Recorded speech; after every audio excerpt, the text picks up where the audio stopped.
आप सभी का स्वागत है आपका अपना क्लास मैजिकल क्लास 2.0 में। तो आज हम लोग पढ़ेंगे मॉडर्न हिस्ट्री का मोस्ट वीवीआई टॉपिक 1857 का प्रथम स्वतंत्रता क्रांति। तो चाहे आप किसी भी एग्जाम की तैयारी कर रहे हो, आपको यहाँ से 2 से 4 प्रश्न आपको हर एक एग्जाम में पूछे ही जाते हैं। तो ये बहुत ही महत्वपूर्ण टॉपिक है। इससे पहले मॉडर्न हिस्ट्री का जो भी टॉपिक था उन सभी को पढ़ाया जा चुका है, आप लोग जाके प्ले लिस्ट में देख सकते हैं। तो चलिए बिना टाइम वेस्ट किए हुए अपने क्लास को शुरू करते हैं। तो आज की क्लास में हम 1857 के प्रथम स्वतंत्रता क्रांति को कवर करेंगे। तो इसमें 1857 की प्रथम स्वतंत्रता क्रांति में इसका स्वरूप, इसका कारण, राजनीतिक, आर्थिक, सामाजिक, धार्मिक, सैनिक तथा तत्कालीन कारण, इन सभी को देखेंगे। 1857 क्रांति के प्रारंभ, फिर विस्तार, इसके विद्रोह, परिणाम, महत्वपूर्ण कथन जो अनेक इतिहासकार ने इस विद्रोह को कहा था, उसके बाद असफलता के कारण और राष्ट्र में महत्वपूर्ण तथ्य जो डायरेक्ट एग्जाम में पूछे जाते हैं। तो चलिए बिना टाइम वेस्ट किए हुए अपने क्लास को शुरू करते हैं। 1857 के विद्रोह के समय इंग्लैंड के प्रधानमंत्री पाल्मस्टन थे। मोस्ट वीवीआई ये भी एग्जाम में पूछे जाते हैं कि 1857 के विद्रोह के समय इंग्लैंड के प्रधानमंत्री कौन थे, तो पाल्मस्टन। 1857 के विद्रोह के समय भारत के गवर्नर जनरल लॉर्ड कैनिंग थे और 1857 के विद्रोह के समय मुगल बादशाह बहादुर शाह जफर द्वितीय थे, जो कि मुगल साम्राज्य का यह अंतिम बादशाह साबित हुए। आगे देखेंगे कि इनका विलय किस प्रकार हुआ। 1857 के विद्रोह के समय इंग्लैंड की महारानी विक्टोरिया थी, ठीक है ना। तो ये सभी एक लाइनर क्वेश्चन है जो डायरेक्ट एग्जाम में पूछे जाते हैं। 1857 के विद्रोह का प्रतीक चिन्ह कमल का फूल और रोटी था। जो 1857 में विद्रोह प्रारंभ हुआ था तो इसके लिए प्रतीक चिन्ह कमल का फूल और रोटी को रखा गया और इस क्रांति में विद्रोही हरे रंग के झंडे का प्रयोग करते थे। इस फिगर में देख सकते हैं, इसमें हरा रंग का झंडा है और कमल के फूल और रोटी को दर्शाया गया है। तो इसी चिन्ह को 1857 के विद्रोह में दर्शाया गया था। 1857 के विद्रोह की योजना भारत के विट्ठल कानपुर में तैयार की गई थी। जो 1857 का विद्रोह प्रारंभ हुई थी तो इसे विट्ठल कानपुर में ही तैयार की गई। इसे तैयार करने में नाना साहब और अजीमुल्ला खान शामिल थे। इसके बाद अजीमुल्ला खान लंदन चले गए और वहां रह रहे भारतीयों से भी समर्थन प्राप्त करने लगे। जो अजीमुल्ला खान थे यह लंदन चले जाते हैं और इंग्लैंड में जो भारतीय रहते थे उनसे समर्थन प्राप्त करने लगे, सभी को एकजुट करने लगे। 1857 के विद्रोह का स्वरूप देख लेते हैं। तो ब्रिटिश इतिहासकार ने इस विद्रोह को सैनिक विद्रोह, मुस्लिम षड्यंत्र तथा अनेक धर्मों का ईसाइयों के विरुद्ध विद्रोह आदि बताया है। जो ब्रिटिश इतिहासकार है इन्होंने इस विद्रोह को ये सभी नामों से प्रदर्शित किया है। वही भारतीय इतिहासकार ने इसे भारत की स्वतंत्रता के लिए लड़ा गया प्रथम स्वतंत्रता संग्राम या राष्ट्रीय आंदोलन मानते हैं। जो भारतीय इतिहासकार थे यह इसे भारतीय प्रथम स्वतंत्रता संग्राम के रूप में माने तथा राष्ट्रीय आंदोलन भी माने थे। इस विद्रोह का उद्देश्य भारत से ब्रिटिश शासन को उखाड़ फेंकना था, ठीक है ना। जो 1857 का विद्रोह हुआ था तो इसका उद्देश्य ब्रिटिश शासन प्रणाली को भारत से उखाड़ फेंकना था। 1857 का प्रथम स्वतंत्रता क्रांति के प्रमुख कारण, तो चलिए जितने भी इनके कारण हुए थे उन सभी को एक एक कर देख लेते हैं। तो सबसे पहले है राजनीतिक कारण। इस समय तक मुगल सम्राटों का अधिकार बिल्कुल खत्म कर दिया गया था। 1857 ईस्वी तक जो मुगल साम्राज्य था तो इनका अधिकार पूरी तरह से खत्म कर दिया गया था और जो अंग्रेज सरकार थे यह पूरी तरह से भारत पर अधिकार कर लिए थे। दूसरा महत्वपूर्ण कारण डलहौजी के हड़प नीति सिद्धांत था। तो इस नीति से डलहौजी ने बहुत से राज्य को अपने साम्राज्य में मिला लिया था। डलहौजी ने 1856 में अवध के शासक वाजिद अली शाह पर कुप्रशासन का आरोप लगाकर अवध को अंग्रेजी साम्राज्य में मिला लिया। इसका तीसरा राजनीतिक कारण था। और चौथा डलहौजी ने हड़प नीति सिद्धांत के द्वारा बहुत से राज्य को अपने साम्राज्य में मिला लिया, जैसे सतारा, संभलपुर, जैतपुर, बघात, झांसी, उदयपुर तथा अवध। इन सभी राज्यों को अंग्रेजों ने अपने साम्राज्य में मिला लिया था हड़प नीति सिद्धांत के द्वारा। और पांचवा कारण था नाना साहब जो कि पेशवा के पद पर थे तो इनकी पेंशन बंद कर दिया गया था। यह सभी राजनीतिक कारण थे। तो चलिए आगे बढ़ते हैं। आर्थिक कारण को देख लेते हैं। अंग्रेजों ने भारतीय किसानों पर भू राजस्व कर बहुत ही उच्च दर पर वसूल कर रहे थे। जो भारतीय किसान थे तो अंग्रेज इनसे भू राजस्व कर बहुत ही ज़्यादा उच्च कर वसूल रहे थे, जिससे भारतीय किसानों में असंतोष की भावना बढ़ी। भारतीय किसान भू राजस्व व्यवस्था, स्थायी बंदोबस्त, महारवाली बंदोबस्त, रैयतवारी बंदोबस्त, इन सभी के बारे में डिटेल से वीडियो बनाया जा चुका है, आप लोग जाके प्लेलिस्ट में देख सकते हैं। तो इन सब से बहुत ही परेशान थे क्योंकि अंग्रेज उनका अधिक शोषण करते थे। इन सभी आर्थिक नीतियों के कारण अकाल और महामारी पैदा होने लगे, जिससे बहुत संख्या में लोगों की मृत्यु होने लगी। ठीक है ना। जो ये सभी आर्थिक नीतियाँ थी इन सभी के कारण अकाल और महामारी पैदा हो गई, जिस कारण बहुत से लोगों की मृत्यु हो गई। इसके बाद है सामाजिक एवं धार्मिक कारण। पहला है सामाजिक नीतियों में परिवर्तन, जैसे कि सती प्रथा पर प्रतिबंध, विधवा पुनर्विवाह अधिनियम, बाल विवाह प्रतिबंध। तो ये सब अंग्रेजों के आने के बाद हुआ था। तो जो वहाँ के स्थायी निवासी थे यह सोचते थे कि अंग्रेज हम पर अधिकार कर रहे हैं और हमारे समाज को बदलना चाहते हैं। तो इन सभी नीतियों के कारण ये सभी इनका विद्रोह करने लगते हैं। और दूसरा है अंग्रेज भारतीयों का बहुत अपमान करते थे। वह भारतीयों को नस्ली गाली भी देते थे क्योंकि अंग्रेज भारतीयों को निम्न श्रेणी का मानते थे। जो अंग्रेज थे यह अपने आप को उच्च श्रेणी का मानते थे और भारतीयों को निम्न श्रेणी के मानते थे, जिस कारण इन्हें नस्ली गालियाँ भी देते थे। तीसरा है अंग्रेजी अधिकारी एडवर्ड के अनुसार यह कहते हैं कि हमारा भारत में अधिकार करने का उद्देश्य लोगों को ईसाई बनाना था। जो अंग्रेज अधिकारी एडवर्ड थे यह कहते हैं कि हमारा भारत में अधिकार करने का उद्देश्य लोगों को ईसाई बनाना था, यानी कि जो भी यहाँ के निवासी थे उन सभी को धर्म परिवर्तन कर ईसाई बनाना था। और चौथा, जो भी हिंदू ईसाई धर्म को स्वीकार करेगा उसे पैतृक उत्तराधिकारी से वंचित नहीं किया जाएगा। ये सभी धार्मिक एवं सामाजिक कारण बने इस विद्रोह के। इसके बाद है सैनिक कारण। तो सैनिक कारण कौन कौन से थे इनके बारे में भी जान लेते हैं।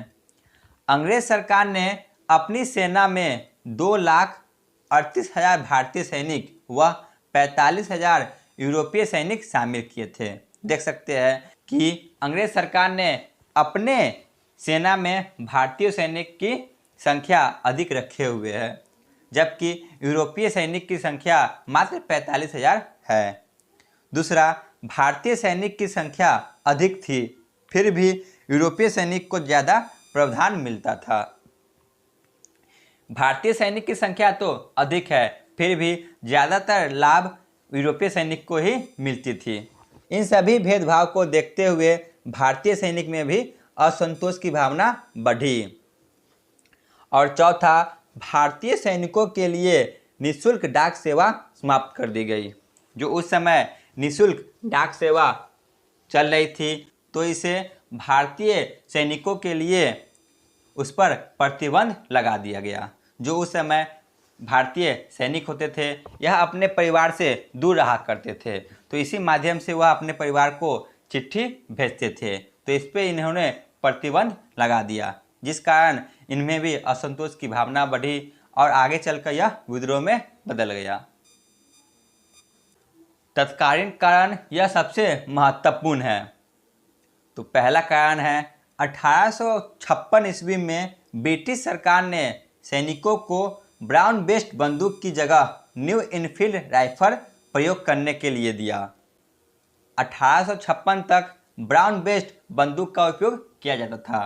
तो इसके बाद ब्रिटिश सरकार ने ब्राउन बेस्ट बंदूक को परिवर्तन कर न्यू इनफील्ड राइफल का प्रयोग करने के लिए बाध्य किया, परंतु इसमें चर्बी युक्त कारतूस लगी होती थी और दांत से इसे खींचना पड़ता था। सर्वप्रथम बंगाल के क्षेत्र में अफवाह फैली कि इन कारतूसों में गाय एवं सूअर की चर्बी का प्रयोग किया गया है। तो जो गाय होती है यह हिंदू धर्म के लिए पूज्य होती है, तथा जो सूअर होती है यह मुस्लिम धर्म के लिए हराम मानी जाती है। तो इसका प्रयोग कारतूस में किया जा रहा था। तो थोड़े समय बाद ही जब सरकार ने कारतूसों को वापस मंगवाना शुरू किया, तो यह शक यकीन में बदल जाता है। तो इसके बाद विद्रोह का प्रारंभ हो जाती है।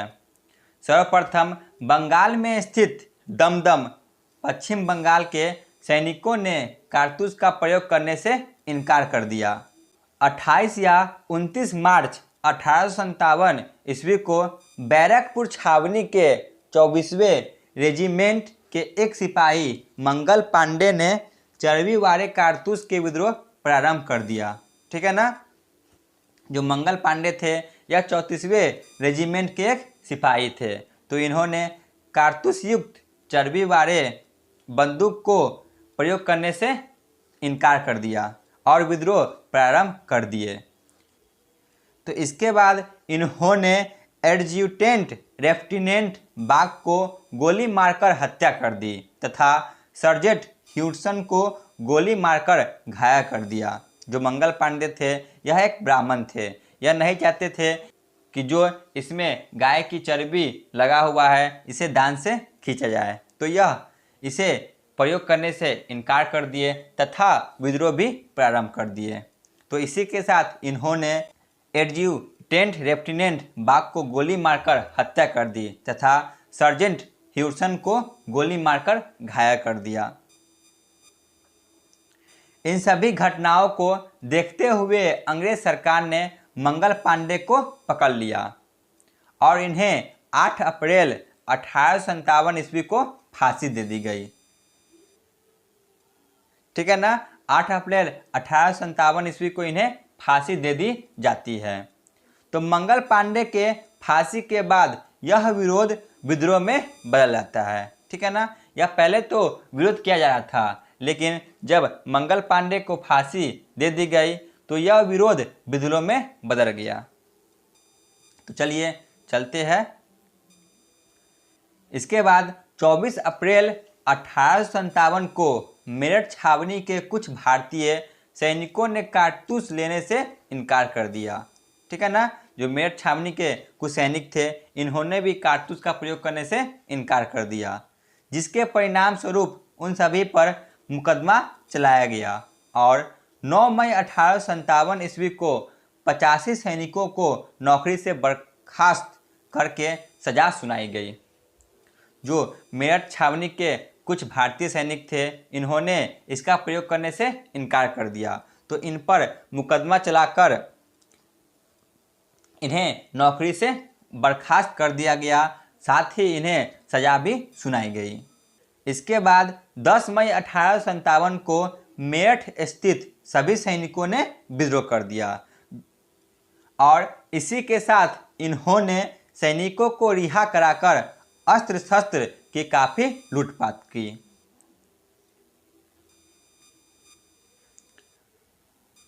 तो चलिए देखते हैं 1857 की क्रांति का विस्तार। इसका विस्तार कहाँ कहाँ और किस प्रकार हुआ था। दिल्ली में इसका विस्तार किस प्रकार हुआ था। मेरठ के सभी विद्रोही सैनिक 11 मई को दिल्ली पहुंचे और यहां अंग्रेजी सेना को पराजित कर 12 मई को दिल्ली पर अधिकार कर लिया।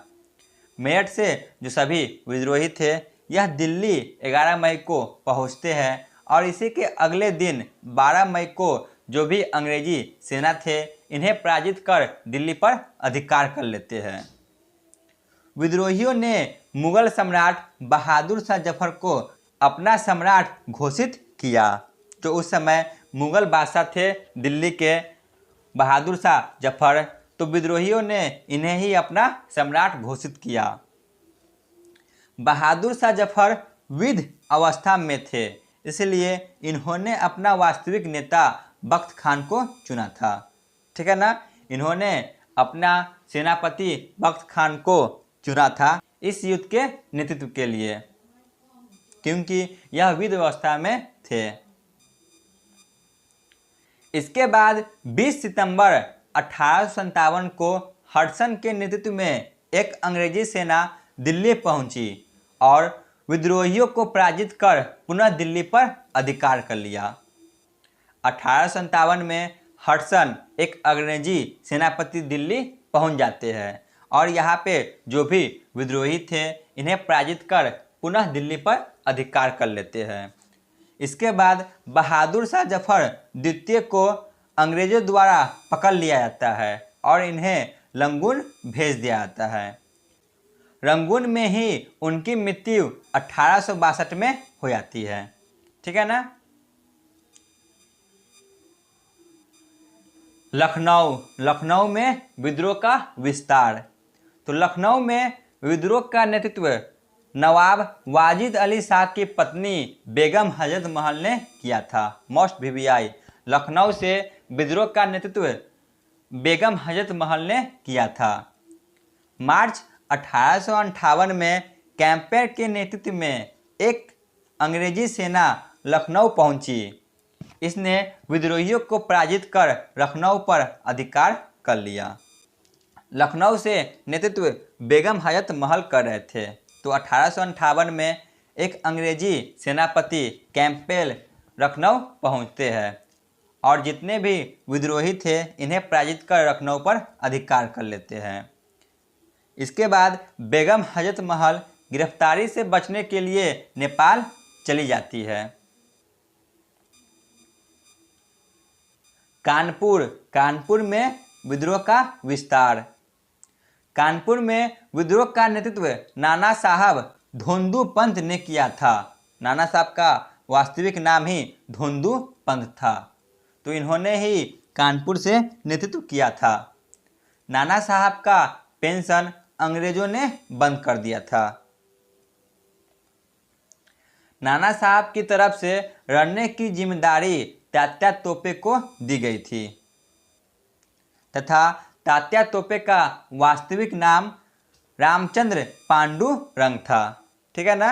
जो नाना साहब थे या कानपुर के विद्रोहियों का नेतृत्व कर रहे थे, तो इन्होंने अपना जिम्मेदारी तात्या तोपे को दी और तात्या तोपे का बचपन का नाम रामचंद्र पांडुरंग था। दिसंबर 1857 में कैंपेल के नेतृत्व में एक अंग्रेजी सेना कानपुर पहुंची और फिर इन्होंने यहाँ पर भी अधिकार कर लिया। ठीक है ना। कैंपेल के नेतृत्व में एक अंग्रेजी सेना यहाँ पे पहुँचे और अंग्रेजी सेना ने यहाँ पर भी अधिकार कर लिया। इसके बाद नाना साहब नेपाल भाग गए, जबकि तात्या तोपे को गिरफ्तार कर लिया गया और बाद में चलकर इन्हें फांसी दे दी गई। ठीक है ना।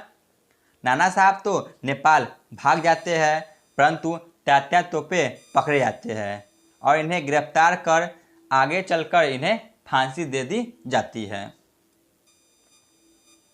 इसके बाद है झांसी। झांसी में विद्रोह का विस्तार किस प्रकार हुआ था?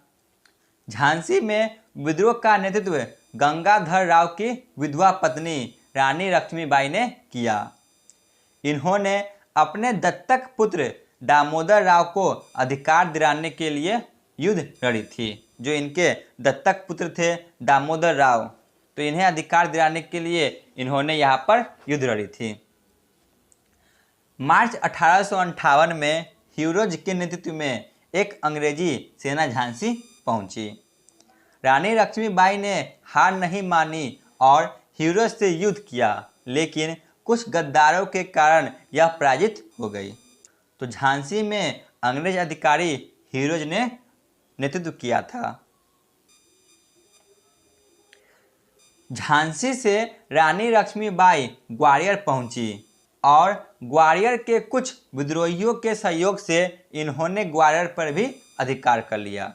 झांसी से यह ग्वालियर पहुंचते हैं और ग्वालियर पहुंचने के बाद विद्रोहियों के सहयोग से यह यहाँ पर भी अधिकार कर लेते हैं। इसके बाद ह्यूरोज अपनी सेना के साथ ग्वालियर पहुंचा और रानी लक्ष्मीबाई से फिर युद्ध प्रारंभ कर दिया, लेकिन बाद में चलकर इस विद्रोह को दबा दिया जाता है। जगदीशपुर बिहार में किस प्रकार विद्रोह का विस्तार हुआ था? तो जगदीशपुर में विद्रोह का नेतृत्व यहाँ के 80 वर्षीय जमींदार बाबू कुंवर सिंह ने किया था, क्योंकि जो इनको जमींदारी मिली थी यह इनसे छीन ली गई थी, इसलिए इन्होंने यहाँ पर विद्रोह किया था। अंग्रेजों के तरफ से विलियम टेलर जगदीशपुर का नेतृत्व किया था, ठीक है ना। जो अंग्रेज सेनापति थे विलियम टेलर, इन्होंने यहाँ पर नेतृत्व किया था और वीर कुंवर सिंह ने अंग्रेजों के खिलाफ सर्वाधिक विजय प्राप्त की थी। जो वीर कुंवर सिंह थे इन्होंने अंग्रेजों के खिलाफ सबसे अधिक विजय प्राप्त किए थे। इसके बाद है पटना बिहार। तो पटना में विद्रोह का नेतृत्व पीर अरी के द्वारा किया गया था, ठीक है ना। पटना में पीर अरी ने विद्रोह को प्रारंभ किया था। पीर अरी एक पुस्तक विक्रेता थे जो कि भारतीयों में राष्ट्र भावना को जागृत करते थे। जो पीर अरी थे यह पटना के विद्रोही थे, तो यह हर रोज अखबार में भारतीयों के प्रति राष्ट्र भावना को जागृत करते थे, जिनसे उनमें राष्ट्र भावना जागृत होती थी और यह विद्रोह में शामिल होते थे। इलाहाबाद में विद्रोह का विस्तार। इलाहाबाद में विद्रोह का नेतृत्व मौलवी लियाकत अली के द्वारा किया गया था। थोड़ा सा मिस प्रिंटिंग हो गया है, सही कर ले, ठीक है ना।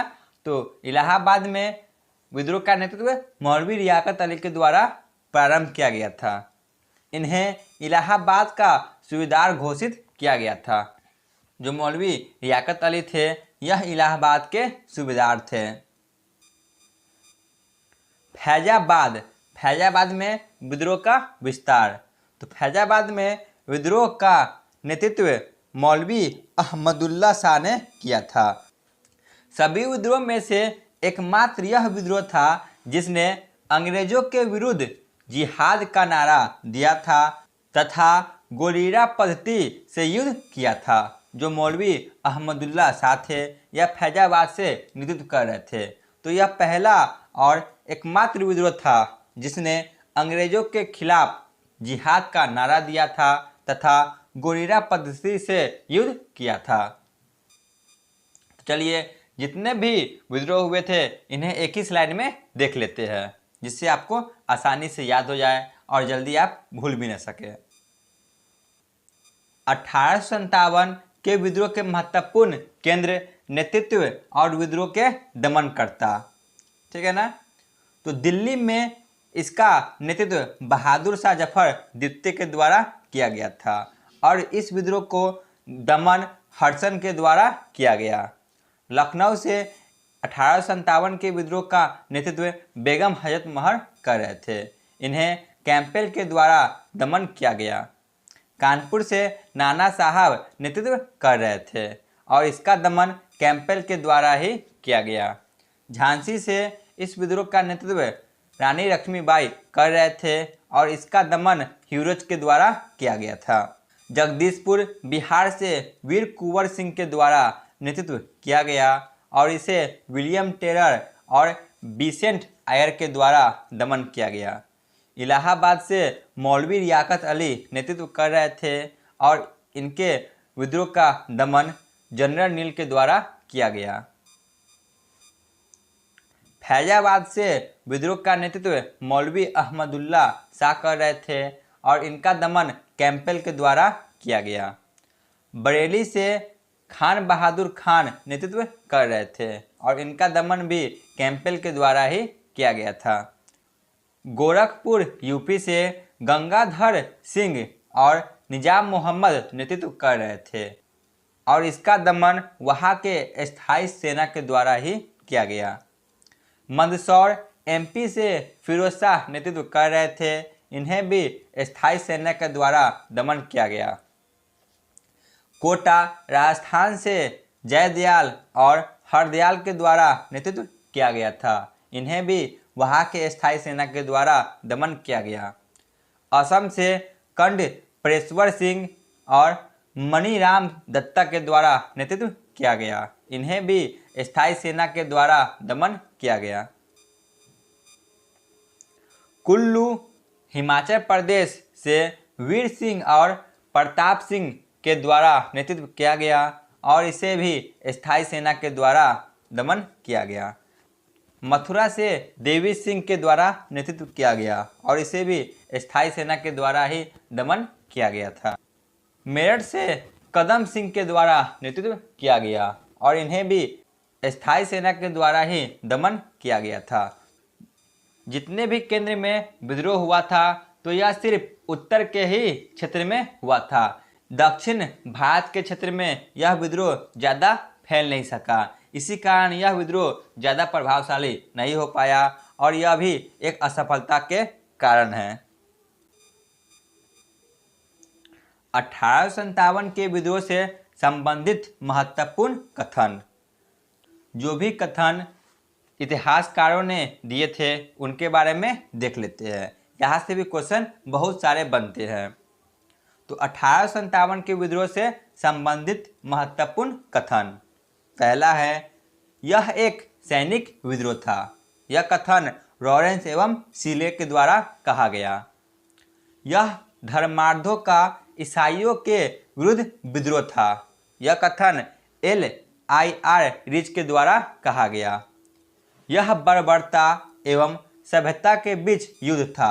यह कथन TR होम्स के द्वारा कहा गया था। यह अंग्रेजों के विरुद्ध मुस्लिम षड्यंत्र था। यह आउटरम एवं टेलर के द्वारा कहा गया।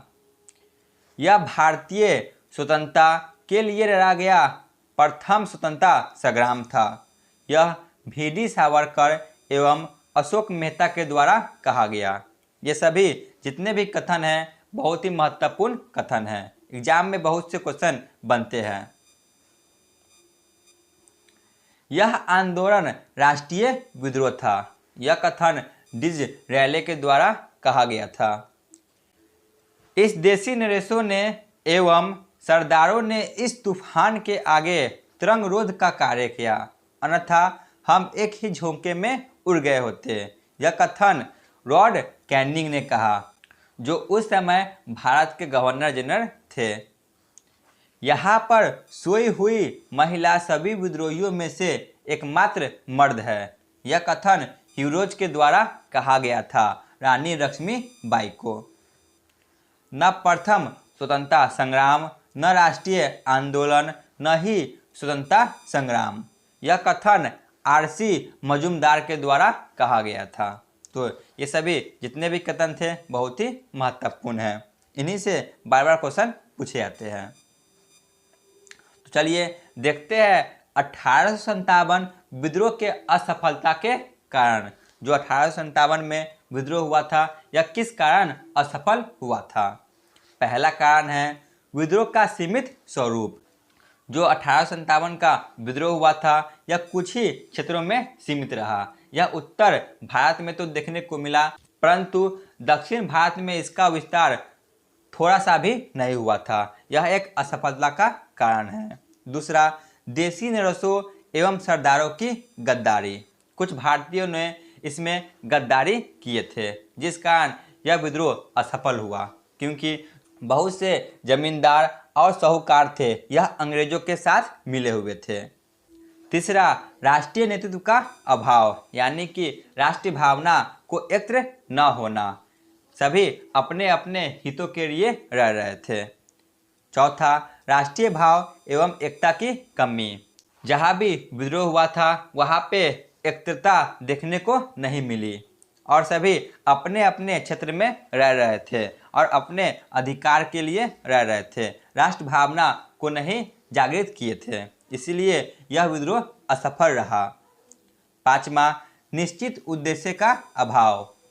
इन सभी विद्रोहियों में एक निश्चित उद्देश्य नहीं था कि हमें भारत को आज़ाद करना है। इनका अपना अपना हित था कि हमें इसका अधिकार चाहिए। जैसे कि रानी लक्ष्मीबाई अपने दत्तक पुत्र के लिए रह रही थी, वही नाना साहब अपने पेंशन के लिए रह रहे थे और वीर कुंवर सिंह जमींदारी को फिर से वापस लेने के लिए रह रहे थे। जो भी रह रहे थे यह अपने अपने हितों के लिए रह रहे थे। छठा, विद्रोहियों के पास सीमित साधन। जो विद्रोही थे इनके पास सीमित साधन थे, यानी कि अस्त्र शस्त्र की कमी। सातवां, जन समर्थन का अभाव, यानी कि इस विद्रोह में भारतीय जनता पूरी रूप से समर्थन नहीं दिए थे। और अंतिम आठवां, अंग्रेजी सेना का कुशल नेतृत्व। जो भी अंग्रेजी सेना थे यह अपना नेतृत्व कुशल रूप से कर रहे थे, जिस कारण भारतीयों को हार की सामना करना पड़ा। तो यह सभी विद्रोह के असफलता के कारण हैं। तो चलिए एक बार और देख लेते हैं। पहला है विद्रोह का सीमित स्वरूप, देसी नरेशों एवं सरदारों की गद्दारी, राष्ट्रीय नेतृत्व का अभाव, राष्ट्रभाव एवं एकता की कमी, निश्चित उद्देश्यों का अभाव, विद्रोहियों के पास सीमित साधन, जन समर्थन का अभाव और अंग्रेजी सेना का कुशल नेतृत्व। ठीक है ना, ये सभी है असफलता के कारण 1857 के विद्रोह का। तो चलिए देखते हैं इसके परिणाम। 1857 के जो विद्रोह हुआ था इसका क्या परिणाम निकला। इस क्रांति को मध्य 1858 तक अंग्रेजों द्वारा दबा दिया गया। जो 1857 का क्रांति प्रारंभ हुई थी तो इसे 1858 के मध्य तक अंग्रेजों के द्वारा दबा दिया गया। इस क्रांति के बाद अंग्रेज सरकार के द्वारा ब्रिटिश ईस्ट इंडिया कंपनी का शासन समाप्त कर दिया गया। जो भारत में ब्रिटिश ईस्ट इंडिया कंपनी थे तो इनके शासन को समाप्त कर दिया गया और अब भारत में इनका भागदौड़ ब्रिटिश क्राउन को सौंप दिया गया। ठीक है ना, ब्रिटिश ईस्ट इंडिया कंपनी के शासन को समाप्त कर दिया गया और इनका भागदौड़ ब्रिटिश क्राउन को दे दिया गया। लॉर्ड डलहौजी के हड़प नीति सिद्धांत को 1859 में समाप्त कर दिया गया, क्योंकि यह भी एक कारण था 1857 के विद्रोह का। भारतीय सेना की भागीदारी 5:1 से 2:1 कर दिया गया। भारतीय सचिव पद का गठन किया गया, जिसमें 15 मंत्री परिषद को रखा गया। ठीक है ना, जो 1857 का विद्रोह हुआ था इसके बाद भारतीय सचिव पद का गठन किया गया और इसमें 15 मंत्री परिषद को भी रखा गया और इसी के साथ मुगल सत्ता को समाप्त कर दिया गया। ठीक है ना, 1857 के विद्रोह के बाद 1858 में मुगल सत्ता को भी समाप्त कर दिया गया। तो चलिए देखते हैं 1857 के महत्वपूर्ण तथ्य। तो ये सभी डायरेक्ट एग्जाम में पूछे जाते हैं। तात्या तोपे को 1859 में फांसी दी गई, जो इस विद्रोह का अंतिम घटना थी। 1857 के विद्रोह के समय इंग्लैंड की महारानी विक्टोरिया थी। 1857 के विद्रोह के समय इंग्लैंड के प्रधानमंत्री पाल्मस्टन थे। वही 1857 के विद्रोह के समय भारत के गवर्नर जनरल के पद पर लॉर्ड कैनिंग निहित थे। 1857 के विद्रोह का प्रतीक चिन्ह कमल का फूल और रोटी था।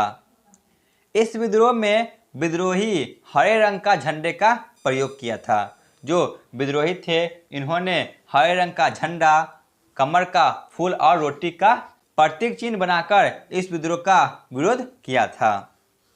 1857 के विद्रोह के झंडा गीत की रचना अजीमुल्ला खान के द्वारा की गई थी। वह झंडा गीत थी, हम हैं इसके मालिक, हिंदुस्तान हमारा, पाक वतन है कौम का जन्नत से भी प्यारा। यह कथन अजीमुल्ला खान के द्वारा कही गई थी, जो कि झंडा गीत के रूप में साबित हुई। तो आज का थ्योरी क्लास यहीं पे समाप्त होती है। चलिए चलते हैं प्रीवियस ईयर क्वेश्चन पे। जितने भी प्रश्न हैं ये सभी न जाने कितने बार ही अलग अलग एग्जाम में पूछे गए हैं। पहला प्रश्न है 1857 की क्रांति के समय भारत के गवर्नर जनरल कौन थे? ये यूपी एसएससी में पूछा गया है। तो उस समय भारत के governor general option C lord Canning थे। क्वेश्चन नंबर 2, 1857 के विद्रोह का प्रतीक चिन्ह क्या था?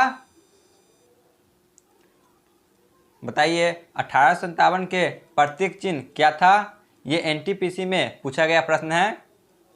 ऑप्शन ए कमल का फूल और रोटी। क्वेश्चन नंबर 3, सर्वप्रथम किसने कारतूस का प्रयोग करने से इनकार कर दिया?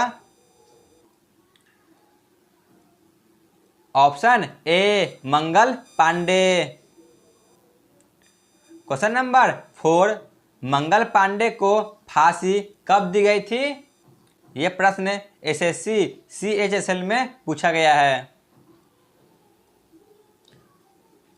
मंगल पांडे को फांसी 8 अप्रैल 1857 में दी गई थी। Option A.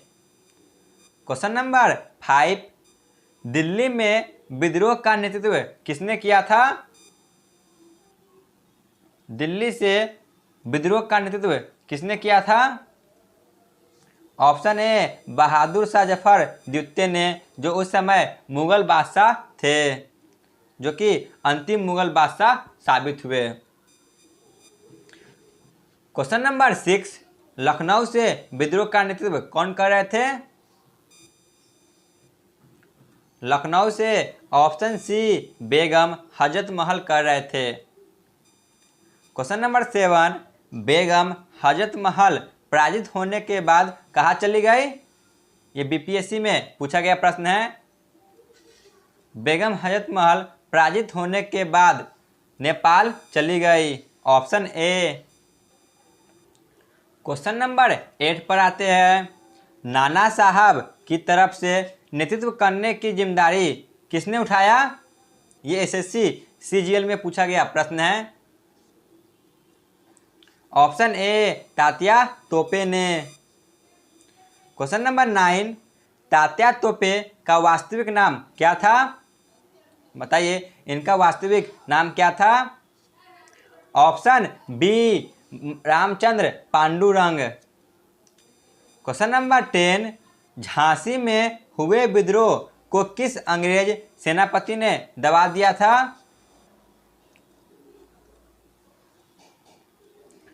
Option B Hugh Rose के द्वारा झांसी में विद्रोह को दबा दिया गया था और झांसी से विद्रोह का नेतृत्व रानी लक्ष्मीबाई ने किया था।